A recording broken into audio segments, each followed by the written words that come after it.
Welcome back to another episode of MyCOM, the podcast providing tools to communicate your church's story and bring your congregation into the digital age. In this episode, we get to know Katie Allred, a church communications expert who's been at the forefront of helping churches navigate the ever-evolving digital landscape for over a decade. Katie communicates her unique journey from moderating Harry Potter forums as a kid to founding the Church Communications Group, a company dedicated to enhancing how churches communicate both internally and externally. In this conversation, I really wanted to explore how we can best utilize digital platforms for two-way communication, and Katie offers some practical strategies such as engaging with social media comments, like replying to all of them, optimizing content on platforms like YouTube and Facebook, and even integrating AI to streamline ministry work. Whether you're a seasoned church communicator or you're just getting started, there are plenty of insights and actionable tips in this episode to help you effectively communicate your church's story in the digital age. So get ready to be inspired and informed by Katie Allred's remarkable expertise and passion for church communications. And I'll tell you, if conversations like this are helpful for you, then we'd appreciate you sharing your gratitude by hitting the subscribe button on your podcast listening platform. If you've already done that, then maybe you want to take that next step and leave a rating, review, or comment. That really helps other people recognize the value of the MyCOM podcast. Speaking of value, there are all kinds of valuable tools for ministry at Cokesbury.com. Are you looking for a small group study for Lent, perhaps? Well, check out a favorite. Give Up Something Bad for Lent from beloved author James Moore. That's available at Cokesbury.com. You can get it today. All right, it's time. Let's get into that valuable conversation with church communications expert Katie Allred. Well, Katie, I know I sent you a list of questions that kind of prepped our conversation. I'm actually going to go off script a little bit here, just because I've never really met anybody who got like a message from the Lord when they were 7 years old saying, you will be a church communicator. I'm wondering, how did you get into this work? Yeah, well, I don't know if it was that clear. I stumbled into it, I think, just as much as anybody else does. I feel like, yeah, that is somewhere out there, somebody is saying, well, I didn't just stumble into it, I planned to it, but 90-something% of us are like, I just kind of found my way here. It didn't exist really as a position or as a field or an industry really before. So yeah, it's definitely a new thing, which is great. But yeah, how did I get into it? Well, it goes back a while, and it's because I started with Harry Potter forums as a kid. Yeah, so that's probably what you found on the internet. Is that what you found? Is that how we started this conversation?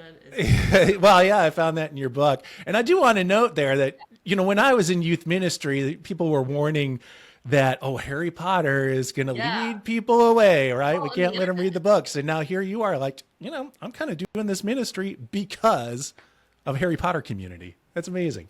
Right. And the internet, right? Which, I was every parent's worst nightmare back in the late 90s. And with my internet privacy, at least.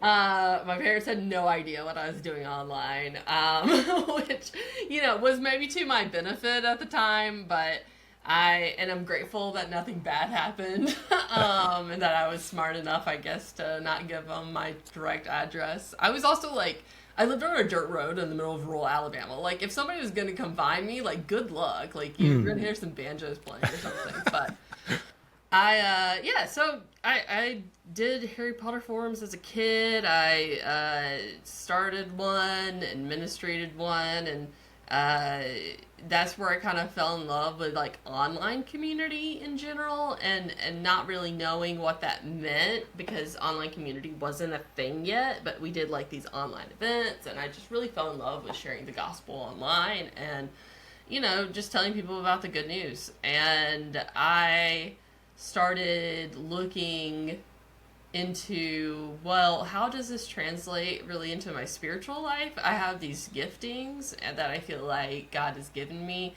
but I'm not too sure where they fit, but I do feel called to ministry in some kind of way.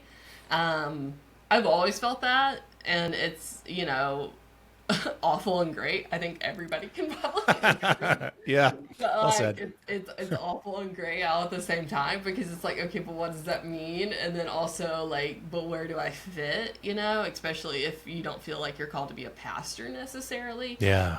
And so I kind of just wondered with that for a while, and studied computers in college because I thought like, well, technology is sort of where I want to go, but it didn't exactly make sense. And I thought communication, it's so funny, as a study was too easy. Ouch. I know, I'm sorry, guys. I was told that the communications degree was too easy, so I was told to do something else. And it's funny though, because I ended up getting my master's in communication, so don't worry. And it was not too easy, but I studied like computer science, which was way too difficult, but silly, and I enjoyed it. So learned coding and stuff, and thought that's where I was going to go. And yeah, God really changed my mind when I ended up at a church, working in social media and websites, and didn't know that that was going to be a thing or even an option. And really just fell in love with the whole idea of what church communication means, externally and internally, like what it means to your community as well. And that's when I started the Facebook group. Really was hoping to find some other people. So for those that don't know, I have this Facebook group that is for church communications, and we discuss all sorts of crazy things in there, but it has been a wild ride the last, 10-ish years almost for the group, which is insane. Yeah. Well, and now you've rolled a company out of it. Is it a company? It's a company. Church Communications Group is a company that helps churches with their communication. We can be your church communication director if you need one, interim or permanently. We have cohorts to help communication directors that go for 12 weeks. We have coaches that will walk with you all year long if that's something you're interested in, because the job itself is a lonely job and is almost always a solo job. Yeah. And a lot of times it could just be the minister himself or herself. And it's just, it's a lonely position, and you're carrying a lot of hats. And so having someone to walk alongside you just to be a brainstorm partner or to be a partner in creating, I think is huge. So we do that, and social media posting and all sorts of social media strategy, all that kind of stuff. And right now I've actually kind of pivoted. I am also doing AI for churches as well. So helping churches think through their AI strategy, whatever that might be. It's kind of confusing, right? Like, what does that even mean? But the truth is that a lot of your job could be so much more efficient if you used AI to help you do it, especially at churches where you could be more focused on ministry and actually like hanging out with people and not having to necessarily do so much work. So work smarter, not harder, right? So that's kind of what we're working on. We have cohorts and coaching and all that kind of stuff, similar, but with AI. So it's been an interesting foray into a different world. Yeah. Well, and it sounds like you're able to kind of follow your passions and interests, which makes it very cool. Yeah, it's fun. You've been now coming alongside churches and their communications needs for over 10 years, and no doubt having a lot of invitation to be critical of some church communication over that time. Let's just kind of start with that point of conviction where somebody's coming to you. What are some of the, I guess, common things or themes that you see coming up again and again that you're like, churches, can we just stop doing this in church communications? Yeah, there's a few. I mean, I think the biggest one to me right now is neglecting the comments across social media, like neglecting to engage with the comments, like, or not responding promptly to comments. because you're missing a real opportunity to like nurture relationships and demonstrate care for your community members. But also like the best brands in the world right now are engaging in comments of other brands and people. And I mean, I think we've seen this really well with Duolingo, right? So if you watch Duolingo's account, they're going to be commenting on all sorts of different people's content, you know, hyping them up or whatever. And why shouldn't a church do that is the question. I used to think it was awkward. Like, it would be awkward if I just showed up in a random member account or whatever. Yeah. I used to feel that way. I don't think the awkwardness is worth the... I think it's worth to get over the awkwardness. That's Okay. what I'm trying to say here. I think that you're going to see better engagement. You're going to see more people following you. You're going to get more followers because your name's getting out further, because you're using other people's platforms by commenting. But also, like, just commenting and engaging on the comments in your own social media post will increase the algorithm and your reach. So, like, you're going to... It's going to benefit you in a bigger way. But I think a lot of churches just kind of, like, negate it and don't really think about it. Yeah. Most of our churches are probably mostly using, or most likely just using Facebook. So from that standpoint, if I'm commenting from a church's Facebook page, are there specific areas that I might want to look for being that engaging in? Yeah, you know, with a Facebook page, are you talking about like specifically within the comments or? Yeah, so it sounds like you're inviting us to not just reply to comments on our own content, but to maybe look for other pieces of content on which we can comment on. Are we just gonna comment on followers of our page, or are there? Yeah, other... I mean, comment on followers, comment on other pages, comment on other churches. I mean, I think like be the kindness, the positivity that you want to see on the internet, and that will also help your reach. It's not going to harm your reach at all. So I think just saying, "Wow, this was great," or like, "We're proud of what you're doing," or whatever, or "What a beautiful family." That kind of thing is like great. I don't think there's any problem. If you want to sign off with some initials or your name because it feels better, that's fine. I think that makes it a little maybe less creepy from your end. But at the same time, like it's not creepy. It's just what brands are doing now online, and your church is a brand, and so keeping up with what works is a huge part of it, and that's going to help just increase your reach. We've got a little bit more from Katie Allred of Church Communications Group coming up. This Lenten season, guide your congregation towards a meaningful spiritual experience with The Sanctuary for Lent 2025 devotional by Justin LaRosa. This favorite devotional offers daily readings from Ash Wednesday to Easter Sunday, featuring suggested scripture, a brief devotion, and a short prayer or practice, all rooted in the Revised Common Lectionary. It's the perfect tool for both your congregation's spiritual growth and your outreach efforts. Shared during services, mailed to members, or gifted to visitors, the devotional is a thoughtful and affordable way to connect. The ability to personalize each booklet with space for custom stickers featuring your church's details helps you create a lasting impact that strengthens your community ties. Or if you prefer digital, the devotional book is also available as an ebook or downloadable option for email outreach. Visit Cokesbury.com today to order your copies of The Sanctuary for Lent 2025. And now, back to the conversation with Katie Allred on MyCOM.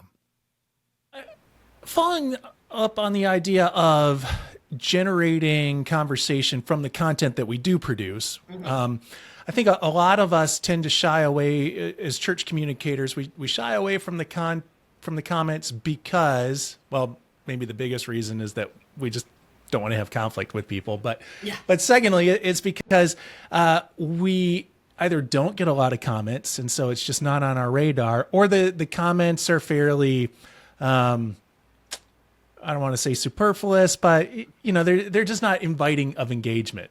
So for example, when I post something, if I get 10 comments, 9 of them might just be amen. Amen. So are there some ways that we can be mindful of how we invite more commenting in the content that we're producing through social media? Yeah, so it's funny because I can remember getting some churches tagging me because they had so many amens on their post that they thought it was a bot or something, and say like it was inviting spam or whatever. So a lot of times like churches will get their so you actually probably should encourage people to put something else besides amen in the comments. But just replying back like, how did this message touch your life? Or like, what did this mean to you? Or like, at what point, like, were you amening? Like, what, what about this did you like appreciate or that kind of thing? I think is helpful, and maybe it will also make them realize, hey, I could share a little bit more than just amen next time. So, and also like making it clear, I think, to your audience that you're allowed to speak and like have a voice as well. Okay, that's good. Do you see specific kind of posts that churches are putting up that invite that kind of engagement, that kind of two-way engagement?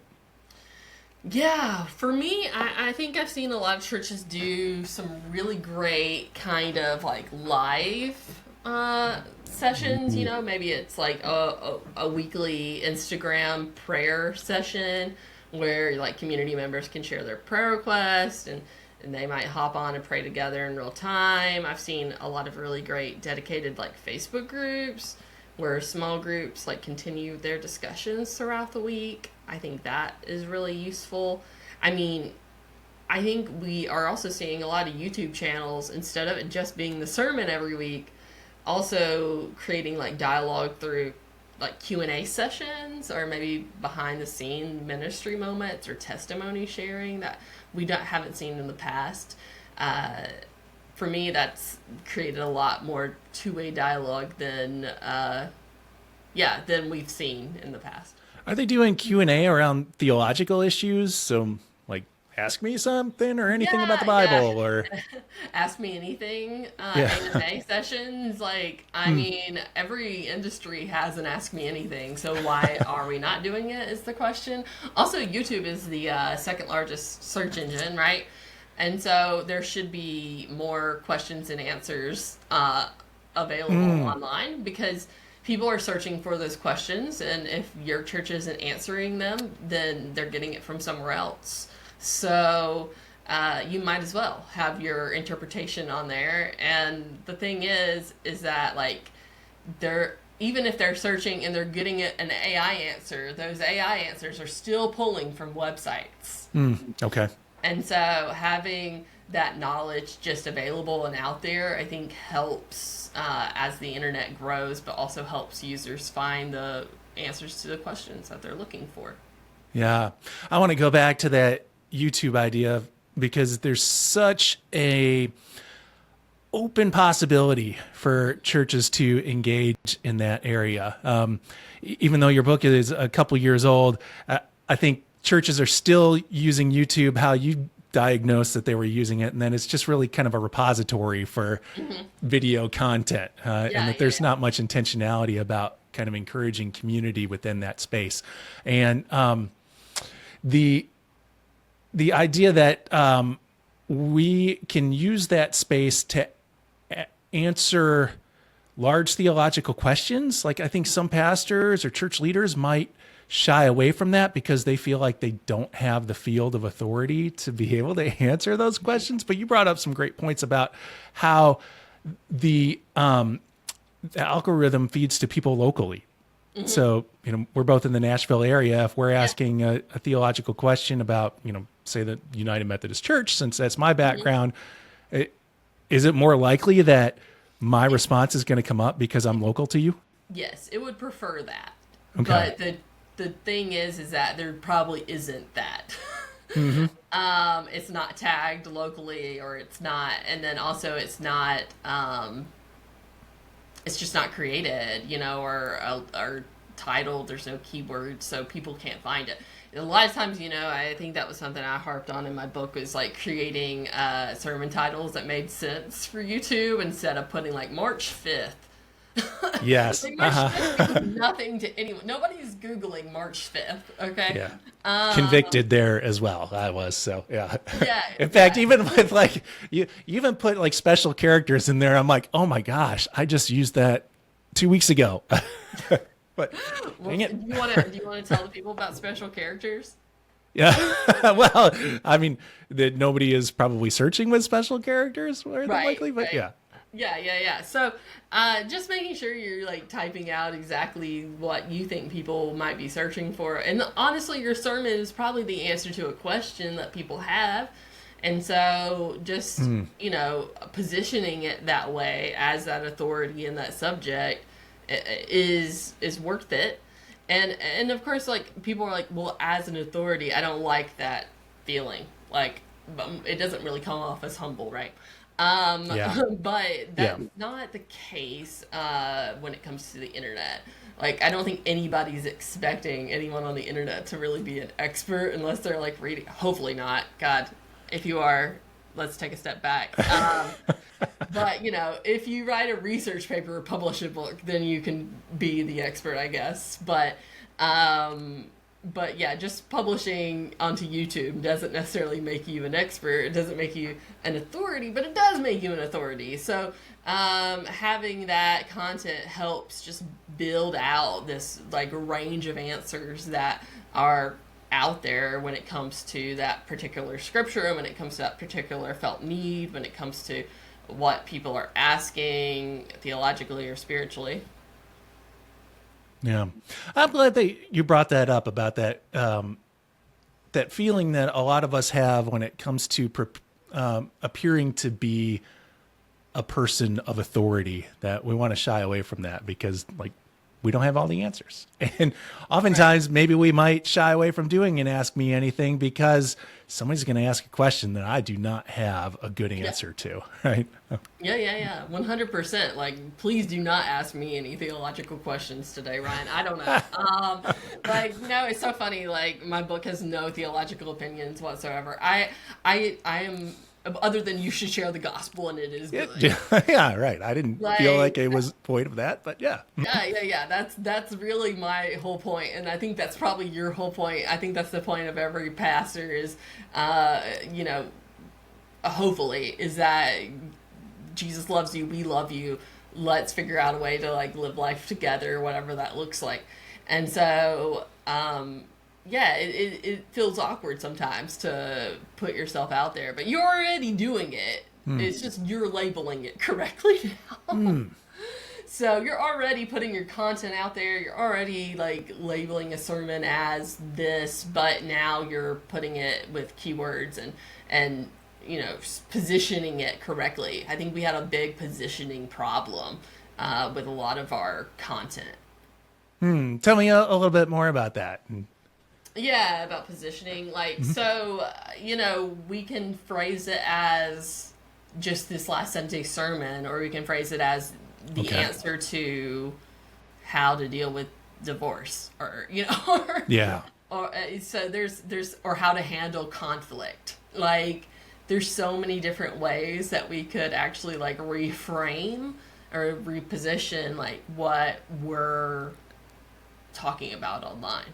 Do you think there's value with something like how to handle conflict? There's so much content there about that. So is there value for, say, my little church in Nashville kind of jumping into that conversation, or should we be looking for our own niche or what? No, well, I don't think there's no reason not to. Okay. You can say, oh, well, there's already so much. Yeah, but there's not yours. And your opinion matters too. And so, and it's going to be different, and it's going to matter to some specific person who's looking to maybe join your specific church.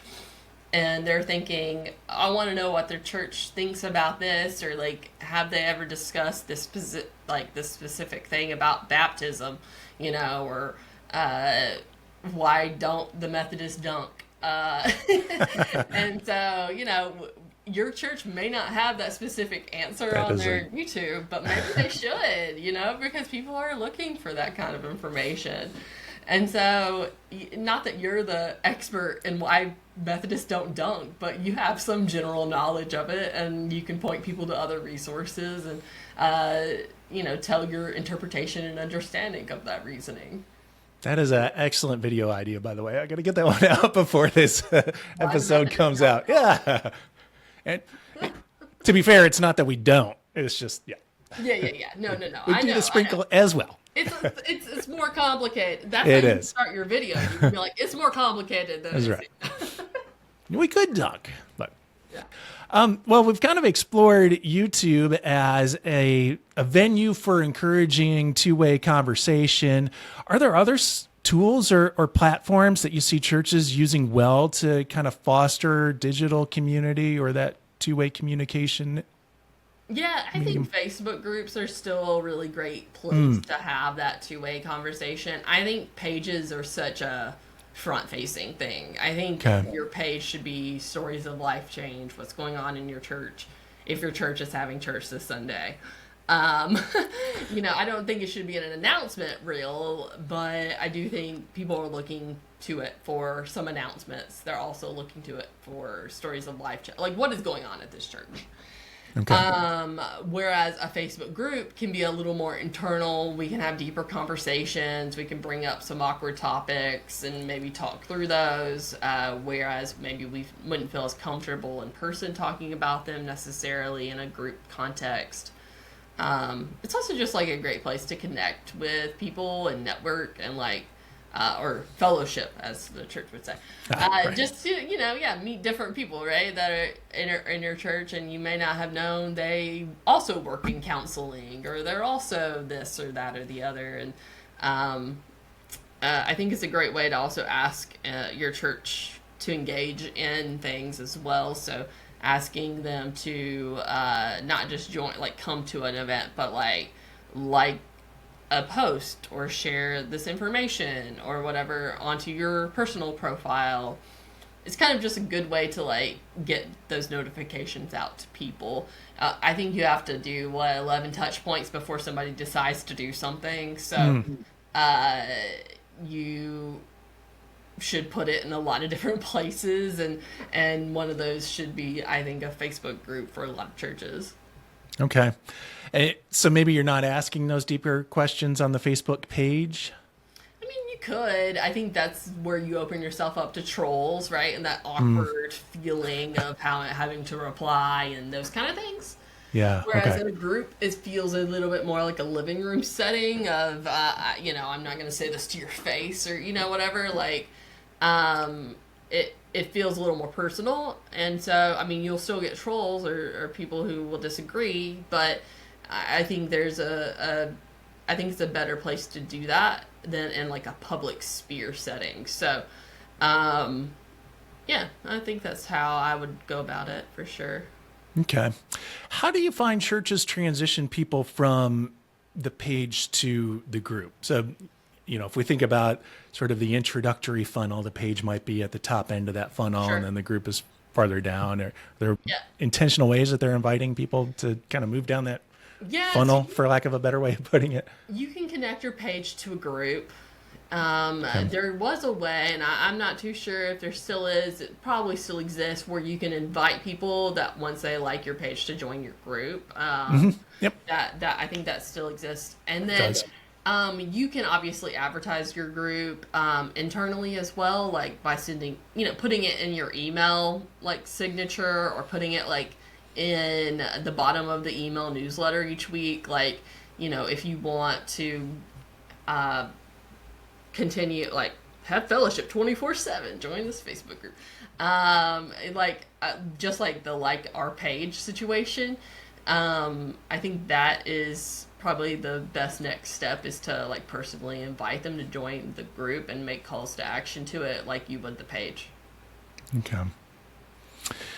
If you were a part of a church staff that was just launching, maybe they rebranded and are starting this kind of new church entity, Yeah. where might you Start. go to first? Yeah. Are you going to go to Facebook first or? Okay, so we're just starting, and it's today. Yes. Yes. And today, actually, if we're fully transparent, like we're just a few days away from the possible TikTok shutdown, right? Right. So We don't know. Like, yeah. maybe by the time this comes out, we'll have known what Yeah. happens to TikTok. Yeah, because to me, I'm like, I don't know. I think I would. Well, and like TikTok doesn't do a great job of local content unless you're very specific with those keywords. So, you could definitely do that, but I think actually today I'd probably start with Instagram. Yeah. Okay. Why so? Because that's where so many people are, and it's also where they're looking for updates. I feel like for me, if I want to know if a bakery is open on a snow day, I go to Instagram to see if they're open. I don't go to Google anymore. And then I see, oh, they have a graphic that says they're open or closed or whatever, or it's in their story, and then I find out, what to do next. And I think a lot of people are doing the same thing with church Instagram accounts. And so I think that would be a great place to get started. I mean, I still think Facebook is great as well. But if you can only focus on one, then just choose the one where your people are. So, it really depends on your audience and like your demographic. If you have all boomers, Facebook page is probably where it's at for you. If you have young moms, Instagram is where it's going to be at for you. The majority of people are used to watching content on YouTube, so I think that's where you should house a lot of your content. Of course, don't cross-post it to Instagram or Facebook. You can't even cross-post it to Instagram anyway, but upload different content to different places, different channels, because they act differently. So, okay. Yeah. Well, you've mentioned a lot of your work in the last couple months. You're focusing on AI, and in recognizing that a lot of our church leaders are kind of running the solo gig where they're wearing several different hats, and AI can help kind of fill in some of those spaces. What are some of the tools that you're exploring as being really useful for church leaders? Yeah, there's so many. Okay. That's the issue, I think, with AI right now, and why we're like doing the coaching and why we're offering the cohorts is because you could spend a fortune on trying out all these different tools. There's so many, and there's and they all do different things, and they all do it differently, and they all have their own way of working. I think too, it'll depend on your personality and how you work as well. So, but for me, my top tools would be, I love Claude. Okay. By Anthropic. It's Claude. Claude. That's one of my favorite ones for writing, but I do a lot of writing. So for me, that one just works so well. It does a great job of just explaining things and then putting some beautiful detail and description behind it. But I mostly started with ChatGPT, just like anybody else would have. And it's fantastic. There's a lot of really great things you can do in ChatGPT. To me, it's a better brainstorm partner. It's definitely better at understanding what I'm asking almost every time. Claude is a better brainstorm partner? No, ChatGPT. Oh, ChatGPT is. Okay. Yeah. To me, Claude's the better writer, but ChatGPT's the better thinker. If that makes any kind of sense. Sure. If I'm going to run things past and need a brainstorm partner, I'm going to choose ChatGPT. And also, what I love about AI is it doesn't judge you for being an idiot. So, I don't even know how to make a TikTok. How do I do that? Or whatever. Or I don't know how to plant a church. How do I do that? It will literally walk you step by step, and then you can be like, okay, but how can I make this better? Asking it to ask you questions is the best thing you can do to improve your prompting. And so, and a lot of like how I prompt, a lot of people love like just getting like a lot of prompts, and I think that's fine or whatever, like they save them. But to me, like the best way of prompting is chain of thought.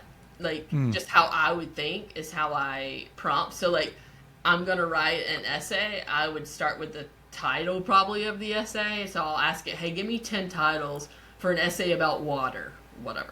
And it's gonna pull up a bunch of different titles for me, and then I'll choose the best one. I'll be like, okay, from here, like develop an outline, because that's usually what I would do next. And then I'll be like, okay, great, like maybe I need to write a hypothesis or something, I don't know. And so write these things out for me, and now I can go back and have it write each section. I wouldn't have it just write the essay from the beginning. Like you could just say write an essay about water, but that's not going to give you really what you want. So you have to like be clever about the way you would think about doing it, and then feeding it that information. Yeah. All right. And that, it's helpful in the sense that the AI can, we can ask it to assume different personas, right? So, Right. I'll admit, as I was prepping for this interview, I wanted it to play the persona of a listener.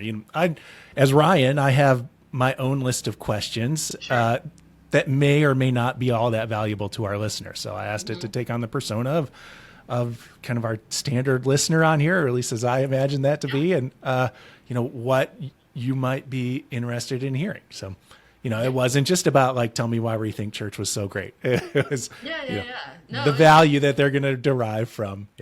And telling it how to act is really important, and not just like act. I think that was something I learned recently, actually, from a podcast. Is the research is showing that you should actually tell the AI to be something instead of to act as something. Okay. So you are an expert podcaster instead of saying you act like a expert podcaster. It's the difference in tone, right? Like imagine you are a lawyer. No, you are a lawyer. Okay, so you're just giving it, I guess, the confidence to succeed. It's so funny because it's not, a real person, but it needs that, like, okay, like, what are you being, and what kind of response do you want from me, right? Cool. Well, Katie, for the listener who is feeling like I need to learn more and get in touch with Katie, where's a good spot to kind of get a hold of you? Yeah, so right now, like I said, I'm doing a lot of AI work. So AI for Churches is AI-for-churches.com. Unfortunately, the other one was taken. I don't know.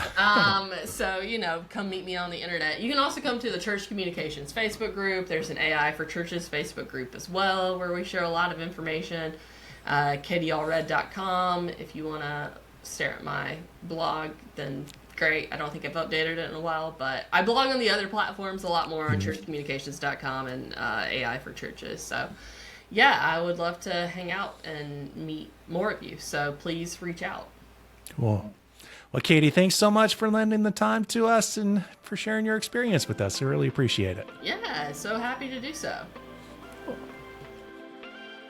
I'm really looking forward to bringing these ideas back to my own congregation. These podcast conversations, so helpful for my own practice of ministry.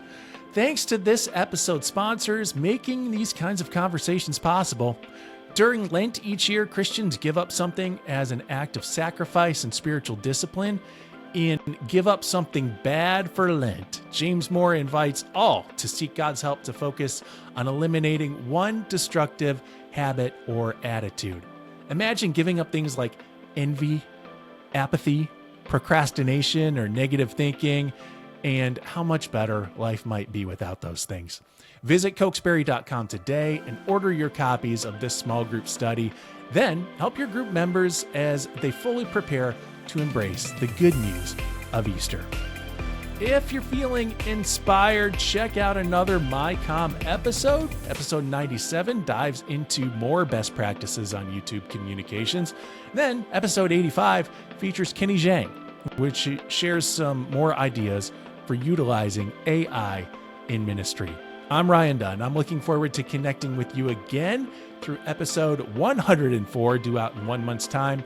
Find more MyCOM in the meantime through resourceumc.org. That's your spot for fresh ideas and empowerment for church leadership. Talk to you soon. Peace.